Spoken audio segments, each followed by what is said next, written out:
เลยล้างถ้วยใส่นี่ อยู่แถวห้านกะลี พอกูอีกแล้ววันนี้ เฮ้ยเอาได้ได้ มันก็ต้องจังสี วันนี้อยู่ในรายการ เฮ็ดหยัง ดีวะ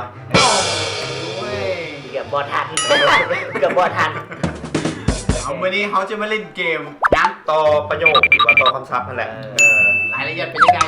เฮาจะเว้าแบบลงท้ายด้วยสระอาสิพูดต่อไปแต่เว้าลงตัวใดก็ได้ให้ทั้งไทยด้วยสระอาเว้าจังซี่จนไปต่อบ่เป็นแล้วครับก็จะเปลี่ยนสระตัวใหม่ ถ้าสมมติว่าว่าบูเป็นว่าบูทึกเด้ชื่อเรื่องยัง โอ้เอาหยิบมันเลย นะโอ้ยเบาๆเก็บก่อน เก็บก่อนเอาสาระเอิญ จะขึ้นก่อนนะเจ้าหน่ เกิดต้องขึ้น มืออื่นสิไปบ้านเกิน ไปกับไอ้เซิร์น เงินตาเติน แล้วไปฟังลำเพลิน อยู่ใกล้แถวบ้านเบิร์น มีใช่ปะ จังบะ จะไปหาเงิน เป็นผู้สาวละเคิน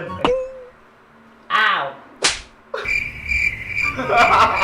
ตาอ้าว ไก่ก็ต้องเลือกตีแล้วบ่ มันก็ต้องแบบนี้ สลักหวย เอาสาระหวยเอาขึ้นมา เมื่อวานนี่แม่บอกไปเลี้ยงควาย บังเอิญกูไปตีมวย เอากันเลยสวย ปะ ก็เลยไปนั่งกินข้าวสวย กูก็ไปหาควายกูหาควายเอาอย่างว่าดีไม่ยอม กูไปหาควาย แล้วไปเจออาหมวย พี่กำลังหุงข้าวสวยอีสวยก็ บังเอิญกูไปซื้อกล้วย อ้าวแล้วก็อยากกินจีกล้วยน้ำ อ้าวมีน้ำมีน้ำเลยมีน้ำเลย กูงานกูได้เอาเลย มืออื่นสิไปปลูกต้นมะเขือ อยู่แถวปาละเมียบ บังเอิญมีนักเรียนแต่งสุดและมีระเบียบ ว้าวอย่างมึง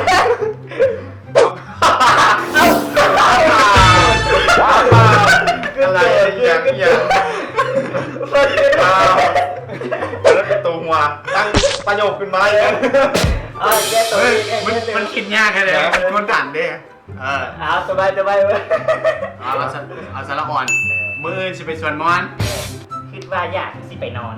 บังเอิญไปก่อน แล้วไปแวะซื้อน้ำก้อน อยู่ห้านตาพร ง่ายนะ อาจารย์ก็เลยไปสอนเอาไปอย่างวะ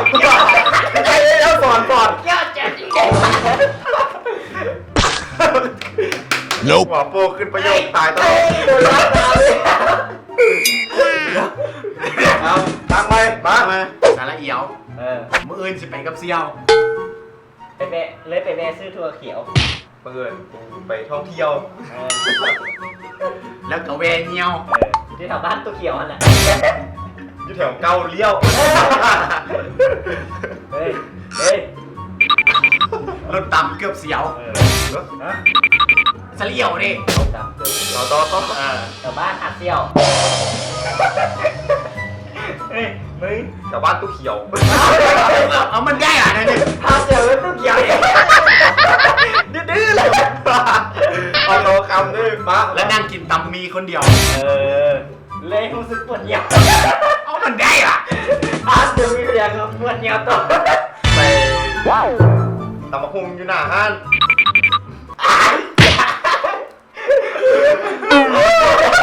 แม่งตู้อย่างมาสาระเอียวเลยก็จะเอามาตู้อย่างใส่วะตู้เขียวมาตู้อีกครับพี่พ่ออีกมาตู้อย่างวะ เข้าใจที่ความรู้สึกแบบมันโตเลยหมาคิดปะ ต่อไปเลยต้องถึงเอ้ย สระอามื้ออื่นก็จะไปกินปิ้งหมา โอ้ยอยู่กองสลา บ้านคุณตา ไวเลยว่ะ ก็เลยส่วนมูมา แล้วยังรู้สึกจะกินปลา เลยไปซื้อมา โคตรดื้อเลย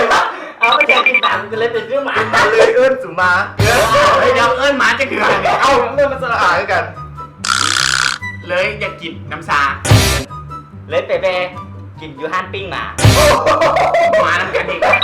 หมาน้ำกันเด็กใส่ให้กันเลยเอาตักก็เลยไปแวสเอิ้นแม่ป้า แม่ป้าใส่ไปซื้อน้ำปลานี่หมาตัวได้แล้ว อยู่แถวห้าน เค้กลาซาโอ้ก็ตายดู ก็เลยไปซ่า เลยไปเห็นตุสา เอา เลยตุ๊กซ่ามันอยากซ่าแล้วมึงถึงได้แล้ว แล้ นะ วกำลังแลนมา ก็เลยไปออกซื้อกันซ่า เฮ้ยเฮ้ยเฮ้ย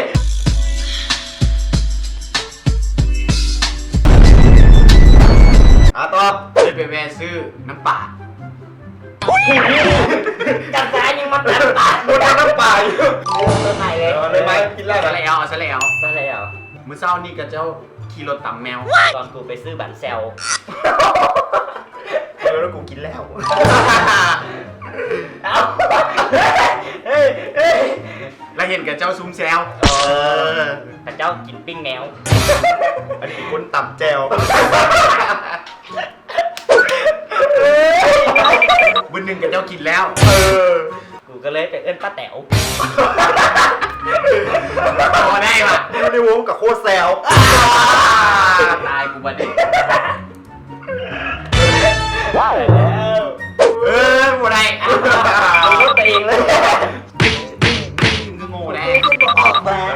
ง่ายที่มีคือสารวัง สารหวง ปืนจิไปบึงทันหลวง อยู่หันกระเจ้ามีการโซกหวง มีซื้อบวงมีซื้อบวงอยู่โซบวงคนปกติเลย เอาต่อ คือใครว่าบักหลวง เอากูก็เลยอยากไปซื้อด้วง เอา มึงเจอคนหลอกลวง เอา หลอกลวง ขายก็ยังวางให้เลย แล้วไปแบซื้อบักม่วง อยู่หันป้าสวง ก็เลยซื้อมา3 พวง แล้วไปแวงให้กวางเอาของมึง ไม่ให้หวงได้ยังเดี๋ยววะ ไปต่อกูฟาดแล้วตัดแล้วเป็นฟาดเลยตัดแล้วจะบ้าขึ้นเลยมึงน่ะ เมื่อหูสึกอยากกินปิ้งหมู กูแล้วก็สวนพวกมู ย่างมากินน้ำกู แถวหันอีไหนตู เลยนี่ละมากินน้ำสู แล้วไปแวะพักแล้วไปแวะเก็บพักอีตู ชื่อแถวหันป้าปู่ แล้วมาเอาเงินน้ำกู กูเลยบอกฮู้ ว่าหันป้าปู่ ถุย 2 เดือนเลย ป้าปูมันเอาตลอดเลยป้าปูนี่ ก็กลัวสิว่าหันป้าหมูเลย บ้าต่อ วันนี้หูสึกอยากกินผักกระดับ ก็เลยตีกับพวกเขา แล้วไปแวะใจเหา ก็เลยขึ้นไปปีนเอา ก็เลยว่าเห็นเงา เอ๊ะ เลยบ่ได้กินพักกระเดา เลยได้ไปแวะซื้อเอา อยู่ตลาดบ้านเฮา อยู่เกาเลียวคือเก่า ย่างไปกับหมูพวกเขา แต่โมเมนต์พวกเขา เฮ้ยแรกเอ้ย แล้วมื้อนี้วันเสาร์ ก็เลยสวนกับเจ้าแหละไปเก็บผักกระเดา เอาเที่ยวไปไหน วันเสาร์ด้วย บังเอิญไปซื้อแกงเกาเหลา เอาเงินมาซ้ำเก่า เลยบ่พอให้ป้าเป้า ก็เลยพวกกินน้ำพวกกับเจ้า ซื้อมามีแต่พักเนา โอ้ตอนไปซื้อแม่คนเป็นขี่เตา เอ้าก็เลยนั่งเศร้า ๆผมก็เลยนั่งดมกับเขา นั่งดมผักกระเดา รู้สึกเหงา เลยนั่งอยู่หมองเก่า อ่ะกูเห็นมึงนั่งแบบเศร้า กูเลยออกไปหาแม่เหล้า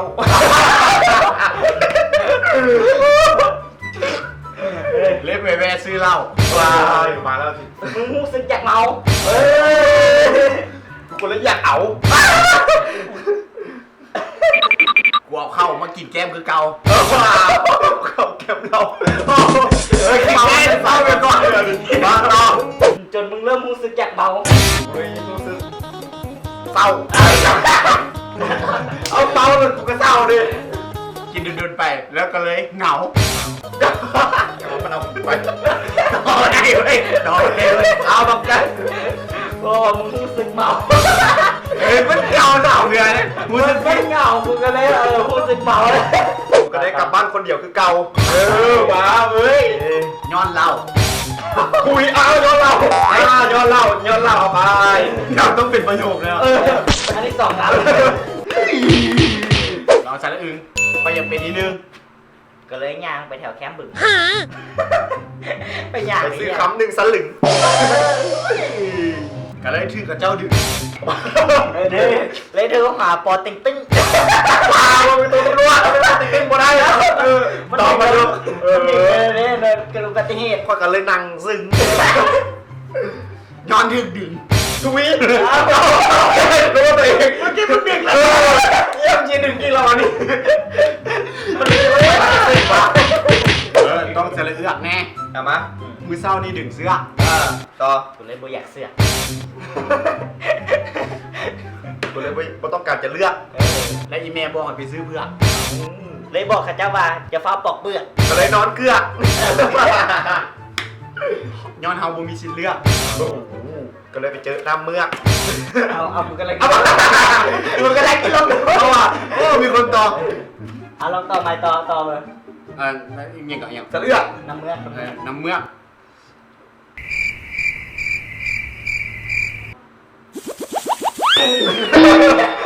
เดินวัว เฮ้ย ต้มมื้อนี้รู้สึกอยากกินต้มหมี่ ก็เลยไม่ได้กินฟรี ย้อนเฮาติดหนี่ อยู่แถวห้านป้าปี แล้วมึงเนี่ย ก็เลยแลนหนี เลยล้างถ้วยใส่หนี่ เอ้ย อยู่แถวห้านกะลี It's the one and only Eagle Double G. เริ่มเข้าวงการแล้วว่ะ อยู่หน้าปากฟอมนี่ หาเข้าไปเมื่อคืนนี้ แถวมินิบิ๊กซีใส่แล้ว ก็ใกล้โซกไซแถวนี้ ไปโดนเลตี้ เมื่อกี้ เมื่อกี้ ว่าเมื่อกี้ตอบมวนๆเอาแล้วเนี่ยไปกับอีนี่ ไอ้นี่อยู่ใกล้ฮันจีฟี่ แล้วแวะซื้อบอกมี มีฮันจีฟี่ พี่ฮันจิฟฟี่ ไม่บอกมีขายกันกี่ปี ลิมิเต็ดเอดิชั่น โคตรดีเลย สถานการณ์มาเลย อยู่แถวห้านเอื้อลักกี้ ก็เลยไปซื้อน้ำฮันตัวนี้ กูสนิทกับตู้เลย คนละคนเนี่ย จกถุงเบงเงินเลยบูมี เห็นตัวมาเลยห้องกิกี้ ก็เลยมันมาพี่ พอดกูอีกแล้ววันนี้ เฮ้ยเอาได้ได้ มันก็ต้องจังซี่ เกินก็คิดว่าออกยังซี่ต่อคนใดจะคิดจะมาหากูแล้วก็อีกต่อสมองแล้ว ตามมาดูขาต่อตาเลย ต่อมาเลยกูคนเลย ฟังตอนมือแรงที่ไปกินทุ่งบ้อง โอ้มันอยาก อยู่แคมป์ของนี่สารออง เลยไปกับตุ๊กกอง ก็เลยไปทานกินหมากจอง โอ้บักจองของหายาก บ้อม เฮ้ยเดี๋ยว